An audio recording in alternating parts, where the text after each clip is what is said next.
Okay ठीक आहे मुलांना, ऍक्टिव्हिटी लिहिण्याची एक पद्धत असते मुलांना. पद्धत अशी आहे का जी ऍक्टिव्हिटी तुम्हाला दिली ना ती सर्वात पहिले ऍज इट इज बनवायची. तुम्ही किती सोडवताय अशी काही घेणं नाही. तुम्ही त्याचे बॉक्सेस आहे त्या बॉक्सेस मध्ये काय लिहिता हे महत्वाचं आहे. जशी आहे तशी ऍक्टिव्हिटी बनवल्यानंतर मग प्रश्न हा येतो की ते करायचं काय.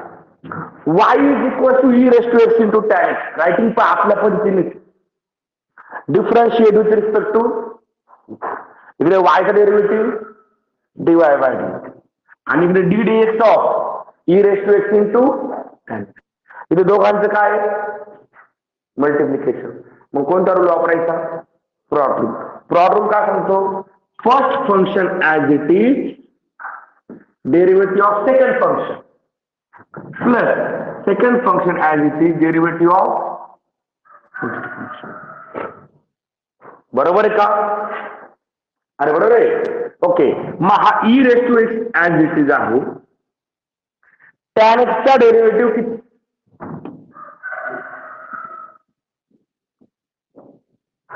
प्लस हा टॅन एक्स आहे आता ई रेस टू एक्सचा डेरिव्हेटिव्ह. आता बुक मध्ये हा बॉक्स नाही आहे, प्रिंटिंग मिस्टेक इथे. दोन्ही टर्म मध्ये e raise to x common काढला तर पहिल्या टर्म मध्ये काय उरला, दुसऱ्यामध्ये काय उरलं?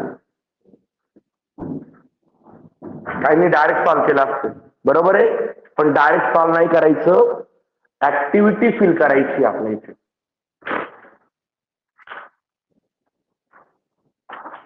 Okay next second.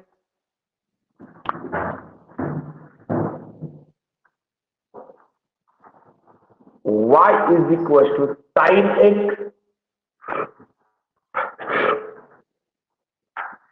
upon x square plus 2. Differentiate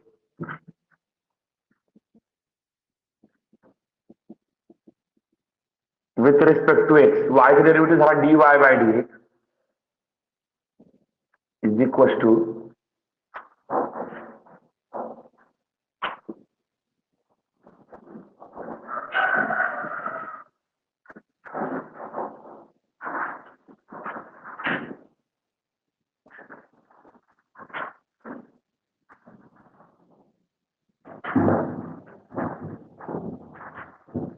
upon x square plus 2 bracket square.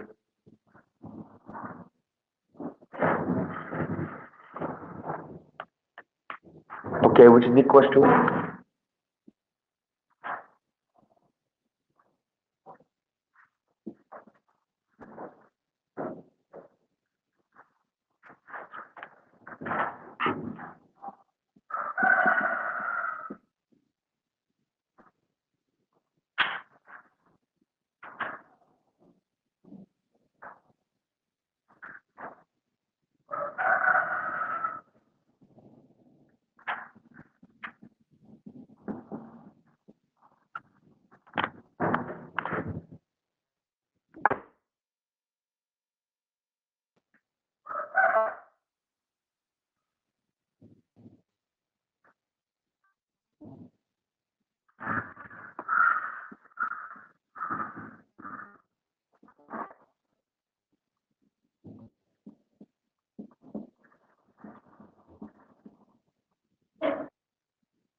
Okay एवढीच ऍक्टिव्हिटी फिल करायची.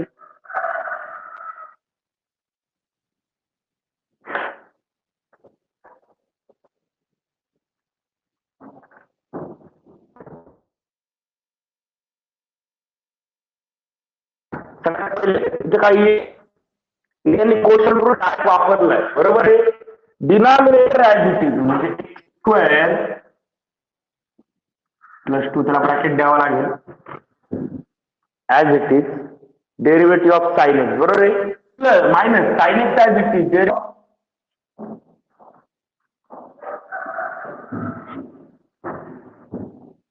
ओके इथे आला बा पहिली टर्म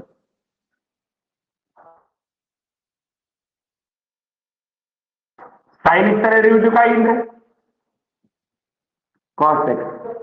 हा इथे बघा साइन एक्स काढली एक्स स्क्वेअर प्लस 2 चा डेरिव्हेटिव्ह एक्स स्क्वेअर चा डेरिव्हेटिव्ह प्लस 2 चा डेरिव्हेटिव्ह 0 लिहायची गरज नाही. आणि मग फक्त अरेंज करून लिहू शकतो एका टर्म. इथे साईनची टर्म आहे तिकडे कॉसची टर्म आहे काही होऊ शकत नाही. मग फक्त आपण अरेंज करून लिहूया इथे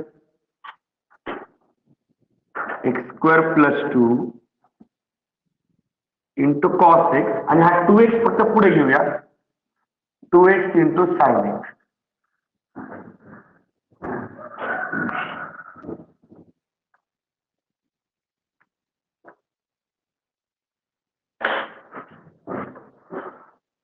ओके मला सांगा दोन्ही ऍक्टिव्हिटी मध्ये फरक अडचण वाटते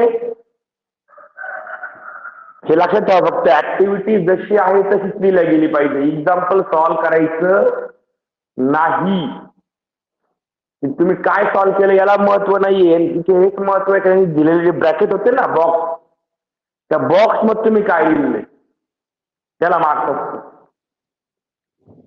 काही जण काय करतात एक्झाम्पल पूर्ण सॉल्व्ह करून घेतात आणि मग तिथे जे बॉक्स करत बसतात ना ते चुकीची मिळते ती. पहिले बॉक्स करायच्या नंतर ठरवायचं तुम्हाला काय फील करायचंय. ओके तिसरी ऍक्टिव्हिटी आहे झाले या दोन्ही पण. ओके ठीक आहे. ऍक्टिव्हिटी नंबर 3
जशी ऍक्टिव्हिटी आहे तशी पहिले बनवून घ्या.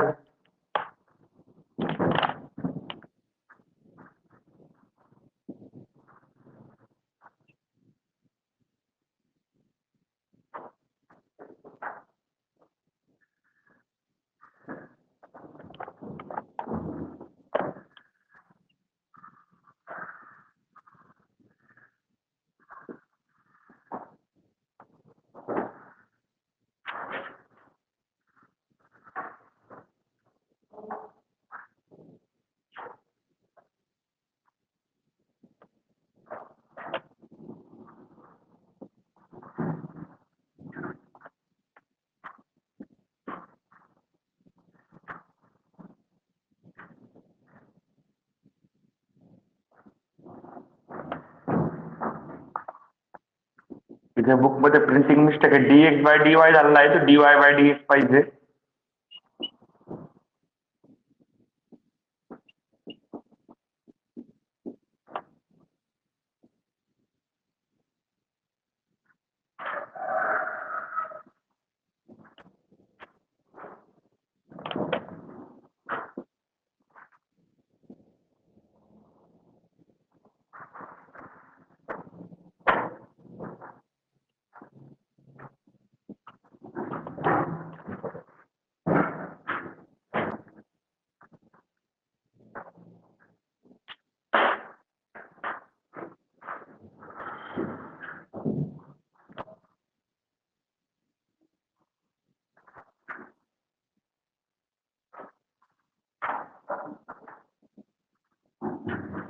कॉस एक्सचा डेरिव्हेटिव्ह काय येईल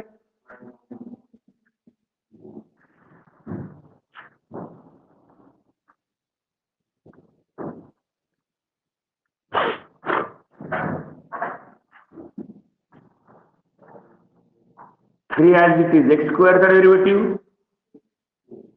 आणि प्लस 0 0 लिहिल्यानंतर काय फरक पडणार नाही. इथे हा मायनस साइन एक्स तसाच आहे, त्याला ब्रॅकेट ठेवा, त्यांनी मुद्दा ब्रॅकेट दिला त्यामुळे. आणि इथे मात्र हा किती होईल 6x तर पुढे येईल. तो मायनस साइन बाहेर घ्यायचं नाही, काहीच करायचं नाहीये, कारण की तो चान्स दिलेला नाही त्यांनी.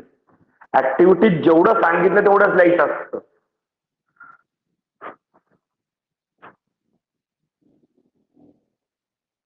ही होती तुमची लास्ट ऍक्टिव्हिटी.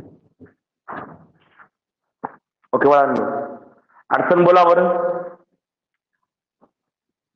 डेरिव्हेटिव्ह मध्ये अडचण वाटते का? ही जी एक्सरसाइज आहे 9.2 ही प्रत्येकाला समजली? लक्षात ठेवा, आपण प्रॉड रूलला 2 दिवस दिले सेपरेट. एक सेपरेट प्रॉड रूल घेतला, एक कॉम्बिनेशन मधला घेतला होता बा, 2-2-3-3 प्रॉड रूल वापरले आपण. क्वोशंट रूल एक सेपरेट दिवस दिला. नंतर ऍडिशन सबट्रॅक्शनचा काय एवढा विशेष भाग नव्हता, तो एकदम इझी झाला होता, बरोबर आहे. बाळांनो, डेरिव्हेटिव्ह कंपल्सरी प्रत्येकाला घेता येतात का? आता 9.2 एक्सरसाइज समजली? लक्षात ठेवा, ह्याच एक्सरसाइजचा पुढचा पार्ट आपला 12th पेपर सेकंडचा चॅप्टर नंबर 1. म्हणजे इथे आता जिथं डेरिव्हेटिव्ह बंद करणार आहे, 12th डेरिव्हेटिव्ह याच्या पुढे स्टार्ट करणार. अडचण बोला. डेरिव्हेटिव्ह समजलाय? हा, डेरिव्हेटिव्ह मध्ये करायचं काय? तुम्हाला नोटबुक मध्ये एवढं लिहून दिलंय ना, तेवढंच करायचं. तुम्हाला जेवढं डेरिव्हेटिव्ह मध्ये लिहून, त्या बुक मध्ये नोटबुक मध्ये लिहून दिलंय तेवढंच. म्हणजे काय काय लिहून दिलंय पहा, पहिले मी तुम्हाला फर्स्ट प्रिन्सिपल लिहून दिलं होतं, त्याचे काही ठराविक एक्झाम्पल घेतलेले आपण फक्त, तेवढेच करा फर्स्ट प्रिन्सिपलचे. त्यानंतर 2 थेरम लिहून दिले प्रूफचं, एक ऍडिशनचा एक सबट्रॅक्शनचा. दोघांपैकी एक थेरम एक्झामला येणार आहे. त्यानंतर मल्टिप्लिकेशन आणि डिव्हिजनचा फक्त थेरम लिहून दिला, प्रूफ घेतला का? नाही. तो MCQ ला वगैरे विचारला जाऊ शकतोय, काय नाही, प्रॉड रूल आणि क्वोशंट रूल आहे, ते पाठे झाले तुमचे, बरोबर आहे. ओके. आणि त्यानंतर 9.2 एक्सरसाइज मात्र आपण जवळजवळ सगळी घेतली, फक्त त्यातले मधले काही क्वेश्चन स्किप केले, पण जेवढे आपण क्वेश्चन घेतले एवढे करायचे. समजते प्रत्येकाला? एवढा हा चॅप्टर प्रत्येकाने आजच्या आज स्टार्ट टू एंड करून टाका, कारण डेरिव्हेटिव्ह तसा खूप सोपा वाटतो, पण गोंधळ खूप होतो पटापट, बरोबर आहे. ठीक आहे, आता डेरिव्हेटिव्ह संपला. मग आता आपले मॅथ फर्स्टचे लिमिट आणि कंटिन्युटी सोडून बाकी सगळे चॅप्टर संपले. सेकंड लिमिट आणि कंटिन्युटी सोडून बाकी सगळे चॅप्टर संपले, म्हणजे पहिले 6 आणि लास्टचा 9, बरोबर आहे. 7 आणि 8 चॅप्टर लिमिट आणि कंटिन्युटी बाकी, तो मागे ठेवूया आणि पहिले आता फर्स्टचा काही पार्ट कव्हर करून घेऊया परत. ओके, पुढे घ्या. फर्स्ट एक सोपा टॉपिक आहे, टॉपिक नंबर 5, स्ट्रेट लाईन. हे झालंय प्रत्येकाचं? अरे झालंय पुसू? Okay, next.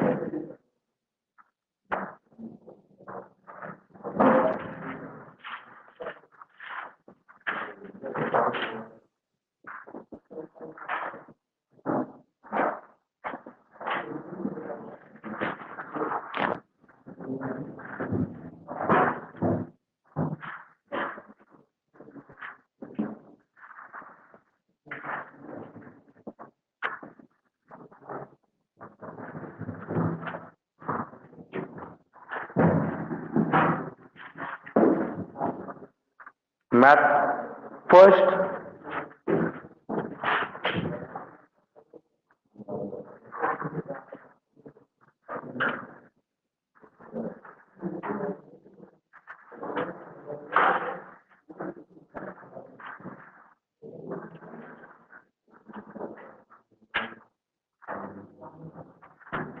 दोन तास लेक्चर बंद करून परत लावतो, म्हणजे टॉपिक वेगळा आला.